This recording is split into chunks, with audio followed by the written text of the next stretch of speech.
Now, of course, one could argue that considering the fact that Article 5 provides for ratification by either state legislatures or state conventions, it would be inconsistent with those two methods for state legislatures simply to appoint themselves to the ratifying conventions in this state. And that would be a matter, one of many, that presumably have to be litigated. Another unresolved question is whether such an arrangement, having state legislators serve on state ratifying conventions, would violate the limits that most states put on dual office holding. Indeed, Idaho has a statute, Idaho Code Section 59102, that generally prevents legislators from holding other offices while they're serving as legislators.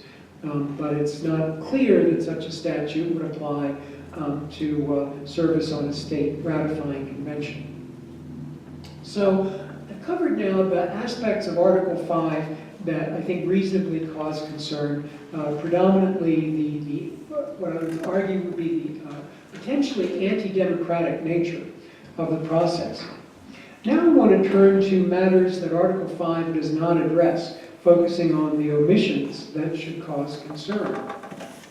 Article 5 does not address how Congress is supposed to determine whether the requisite 34 states have applied for the calling of a convention.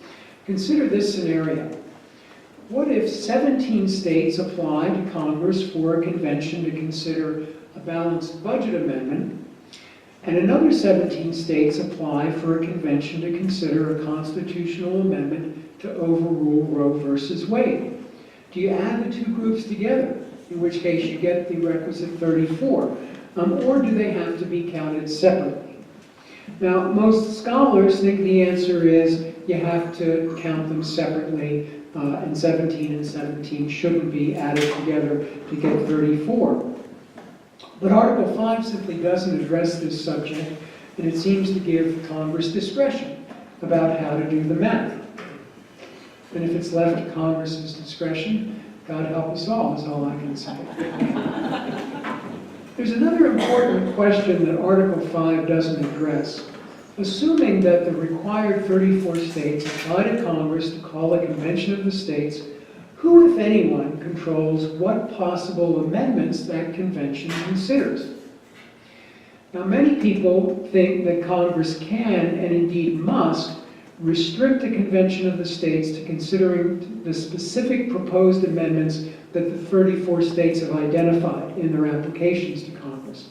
But that is far from clear from the text of Article 5. Again, Article 5 is simply silent on the question. One could imagine different states, including different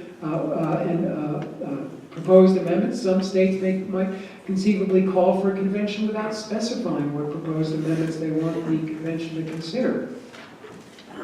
So, what if Congress, though, does call a convention, and it directs the convention to consider only specified proposed amendments? Let's say a balanced budget amendment, since that seems to have some traction in this move to call a convention of the states. Well, then that raises more questions about how the convention of the states is to operate. Perhaps the most important question in this regard is the method by which the convention votes on a proposed amendment, say a balanced budget amendment. The consensus among scholars is that each state would have one vote in the convention. And indeed, that seems to be supported by the fact that Article 5 speaks in terms of numbers of states and not numbers of people. And indeed, that's how it was done in the original convention that occurred in Philadelphia in the summer of 1787, and that led to our current Constitution. The states voted by state. Each state had one vote.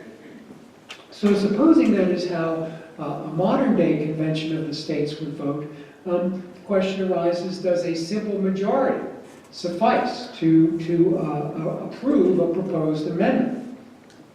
That would mean 26 states would suffice. And again, the problem of demographics arises. I've seen it reputably reported that the least populous 26 states account for less than 18% of the U.S. population. And that's particularly concerning when you put it together with the fact that the 38 least populous states account for as little as 40% of the population. So it raises the distinct possibility that you could have amendments proposed by a convention that was approved by states representing a very small portion of the population, and then have those proposed amendments actually successfully ratified. Likewise, by less than states representing less than the majority of the population. So this ends my discussion of the things that are both clear and unclear about Article 5 and that could give rise to reasonable concerns. Article 5 is not the only source of concern. I now turn to some others. Probably the biggest concern goes by a name you have probably heard of. How many people have heard the term runaway convention? Yeah. What's a runaway convention? Other amendments are brought up during the convention? Yeah, a convention that just decides, the heck, what Congress called us to consider. We're going to kind of open up things and consider the whole shebang, the whole constitutional structure. So what happens then? We can imagine that if the convention starts to go off the tracks that Congress has laid down for it, Congress might try to require the convention to adjourn, or if the convention ends with proposed amendments that aren't germane to the ones that Congress instructed the convention to consider, Congress could refuse to circulate those to the states. But in almost any scenario, it would create real chaos. Now, supporters of Congress's calling a convention of the states say that the fear of a runaway convention is overstated. I think the problem with poo-pooing the risk is that the very last convention of the states that we had in this country turned into a runaway convention. And I'm, of course, referring to the convention in Philadelphia in 1787 that led to our current Constitution. As most of you probably know, before the current Constitution was adopted, the country operated under the Articles of Confederation, which created what was known as the Confederation Congress. In February 1787, the Confederation Congress called on the 13 original states to send delegates to a convention to be held in Philadelphia that May to propose amendments to the Articles of Confederation. So they were initially convened for the purpose only of determining whether the Articles of Confederation needed to be amended. Of course, the framers ended up entirely scrapping the Articles of Confederation almost from the very beginning of the convention. Both Virginia and New Jersey delegates came to the convention equipped with brand new plans for a brand new constitution. And indeed, the new document was radically different from the Articles of Confederation in almost every respect, down to the amendment process. I mean, look at this for sort of guts or chutzpah. So the Articles of Confederation required them, permitted them to be amended only by unanimous vote of the states. And the Constitution that came out of Philadelphia could be amended, ratified by only 9 of the states. So indeed, it really definitely was a convention that by any standards ran away and strayed very far from its original set of instructions. Now, some people might say, well, okay, fine, maybe there is that risk, but what's wrong with the runaway convention anyway? It turned out pretty well in 1787. And my response to that is, I guess, essentially twofold. First of all, it's not clear to me that if a convention of the states were held today, it would draw people of the caliber that gathered in Philadelphia in 1787.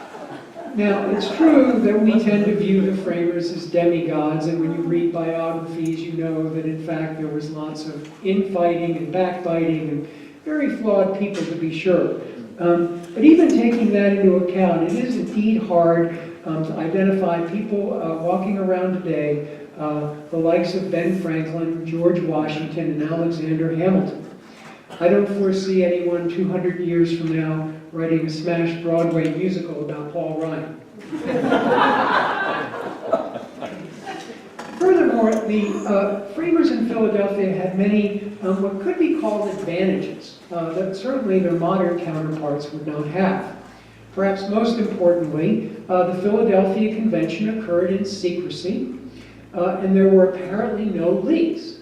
Now, today, for one thing, I don't think people would tolerate a secret convention. Indeed, many people, I think, would justifiably fear that would even be worse than a totally transparent process. But of course, the downsides of a very transparent process would be that we would have all kinds of outside groups bringing pressure to bear on the people working at the convention. And it's not clear to me that those sources of pressure would necessarily be acting in the public interest.